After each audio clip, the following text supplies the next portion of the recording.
বাজান হ্যালো আব্বা। আব্বা আমি নতুন চাকরি পাচ্ছি, পুলিশের চাকরি পাচ্ছি। কই তুই কি করিস বাজান? তুই পুলিশের চাকরি পাচ্ছু?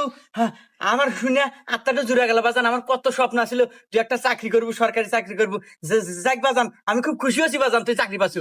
আব্বা, ওই আমাদের বাড়ির পাশে যে টয়লেট মোড় আছে না, রাস্তা, এই রাস্তায় আজকে আমি ডিউটি করতেছি, তুমি আসো দেখা হয়ে যাও। বাজান আমি এই সময় কিভাবে যাবো আমি বুঝতেছি না তো।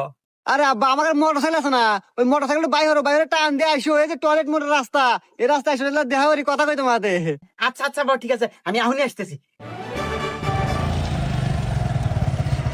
বাজান। আয় আমার বুকে আয়। আব্বা, বুয়ে পড়ে যাইতেছি, তুমি মোটর সাইকেল নিয়ে পারাইছো, তোমার মাথায় হেলমেট নাই, 500 টাকা জরিমানা দাও।